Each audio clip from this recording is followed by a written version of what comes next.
So we are going to go to Billy Vaughn and crew. Billy, welcome to the program. How are you, sir? We're pretty good, man. How are you? Pretty good, actually. So go ahead and give us a brief introduction on your guys. Tell me about the band, the whole 9 yards there.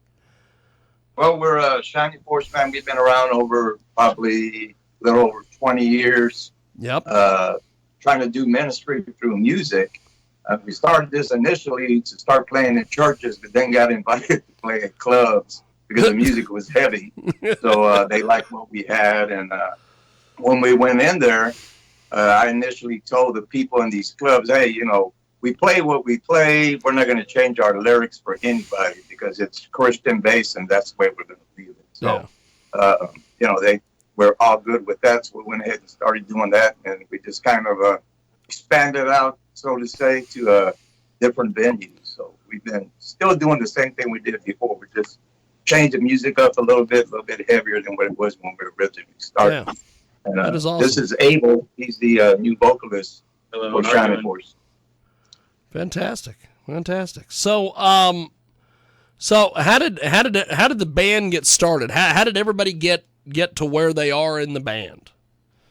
Well, I started the band back in 1995, man. I had a vision from God, so to say. I was sitting down watching this program, and all of a sudden I heard like a voice talk to my head and said, hey, you need to do a park rally. I never knew how to do a park rally, so I called up a friend of mine, and I said, hey, God told me to do a park rally. So I started inviting other musicians to come and play with us, and we kind of put some songs together, went out, did this park rally, and some people got saved, and I said, well, this is what I need to be doing. So we continued doing that, which back in that day, I had a guy named Paul that was my vocalist at the time, Ray Gonzalez on guitar, another guy named Jose Chavez on bass, and the drummer, I went to a few drummers, but the first drummer I had was Rudy.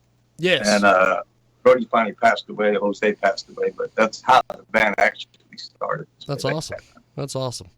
So we have got Shining Force with us today. They join us live. Our next guests are going to be joining us here in just a few moments as well. With the band, you guys, I think it's amazing that you guys started out in churches and then you ended up in like bars.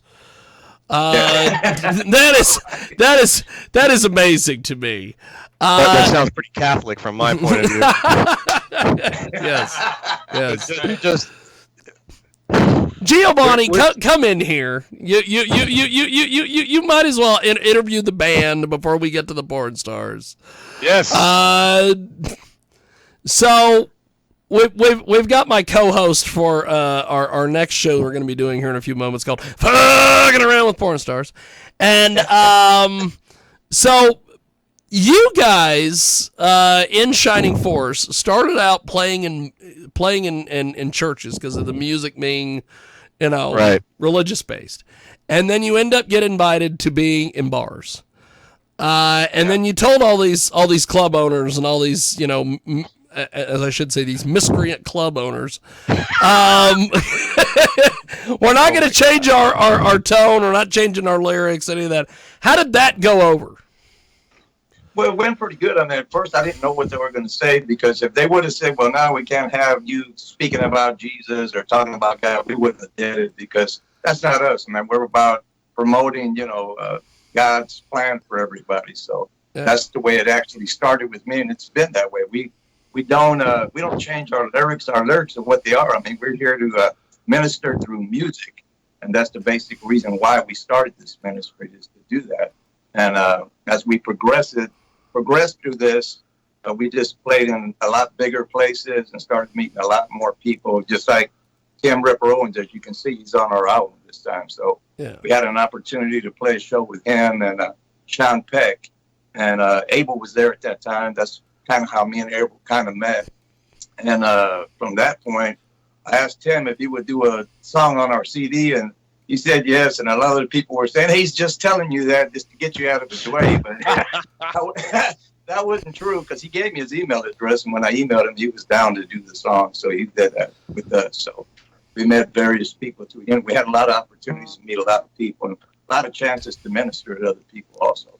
That's awesome. I think it's interesting that you said that primarily because if you kind of go through the New Testament, specifically the walk of Christ as he ministered amongst the entirety of the people, I think what's fascinating is that if you look specifically at that, that theological basis, he didn't care who he was ministering. He did not specifically state, I only want to minister to the priest caste. I only want to minister to the wealthy. I only want to minister to already the people who are walking the right path. And definitely didn't like ministering to the hypocrites, but he wanted to convert them.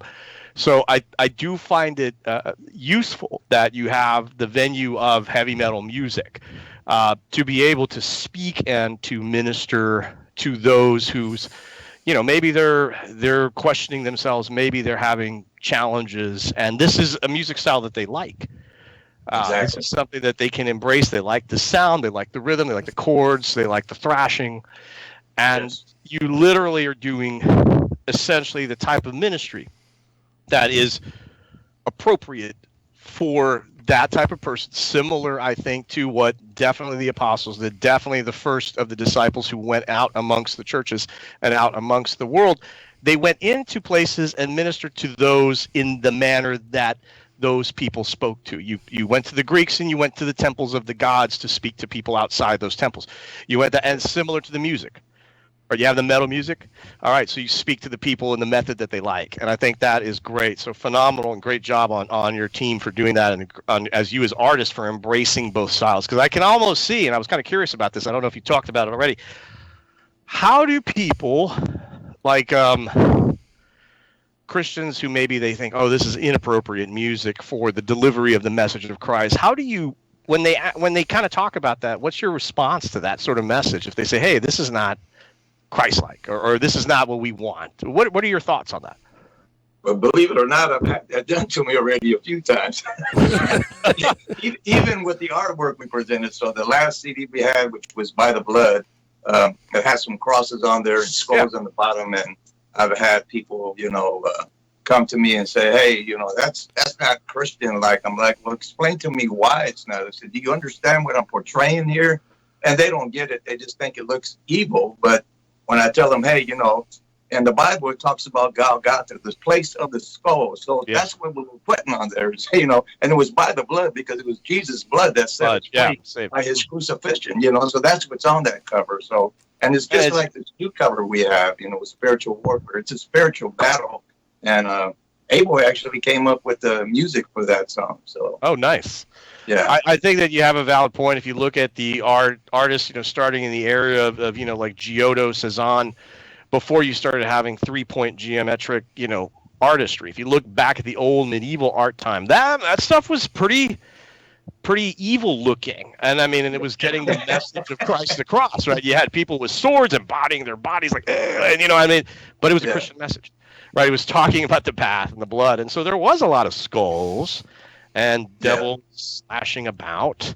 I see it. And good on you for making the case, and good on you for continuously putting the message out there.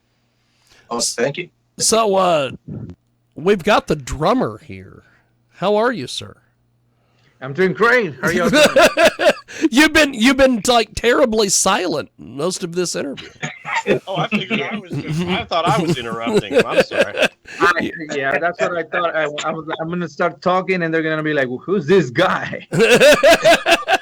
Who's this guy?" That's awesome. Crashing the party. No, that's that's usually when we won't get into that here because we're on YouTube and I want to keep my YouTube channel. But so talk to me a little bit about getting into the band and being the drummer and everything. So it's a pretty Billy, can I tell the whole story? Go ahead, man. I'm fine. So when I used to be a drummer a long time ago, so I stopped playing the drums, and when the COVID pandemic hit, I started looking for I had a lot of time in my hands, so I started looking for an opportunity to go back to drumming, and I contacted Billy, who was looking for a drummer at the time, and we started texting back and forth, waiting for the lockdown to be over, and we didn't actually connect physically right after the pandemic ended. They got another drummer in the meantime, but we still communicated. It was meant to be because we still got in touch every once in a while, and then later, hey Billy, are you still looking for a drummer? Yeah, and as a matter of fact, I am. So in November of 22, I was like, well, I'm just gonna jump in and hey Billy, you want to get together and jam and see if we're a fit for each other, and that's what we did. I came to the studio. I'm in the studio right now. So I came to the studio, played a little bit with him and Roy, a good friend that used to play in the band too. And it was a fit. It was a fit. Just from the very first time that we played together, we felt like we had been playing for a while. With That's me, awesome. not ever. I had never played those songs. I used to play metal anyway, but it was clicked from the start. And then Abel came in. He was already in the band, but I hadn't met him, and we started working together, and it was a fit from the start. And here we are, a year and a half later, and we're jamming. We finished the album. It came out great, and I'm very very happy to be just spreading the message in the right places. And that's why we go to bars and places like this to spread the message to the people that might need it. That's awesome. That's awesome. So, gentlemen, before we let you guys go, how do we get a hold of you guys on social media, websites, buy your music, get involved with everything you guys are doing? So we have a Facebook band page, Shining Force, and we have our songs. Some of our songs from the album are actually on YouTube that you can check out. Some of the singles that we released from the album. And you can purchase the album on roxxrecords.com. That's awesome. Our website, Excellent. our website is www.shiningforceband.org. .org. All right. Okay, that's a good distinction to make. Make sure folks know that because they may put .com. So good. .org for Shining Force Band. All right. awesome. Shiningforceband.org. ORG. Well, thank you, gentlemen. Really appreciate you making some time for us today. Thanks for coming on and chatting with us. Now, thank you for the invite. And Absolutely. we'll definitely do this again. And gentlemen, have yourself a good rest of your Sunday. Thank you, Jack. Do the same. Thank you. Thank you, guys. Appreciate it. Pleasure. There they go. That is Shining Force. Shining Force. And as we move into the jiggy, well, we're still. Did I mess up? Did I? No, you're I here. thought I jumped on the You're wrong here, call. and I don't see a Bridget. I don't see Bridget. Let me find out what's going on with that. I told her to be on it. Let me see where there's a she's Bridget at. in Let me another call. spot, but there is no Bridget in another spot. So She accepted.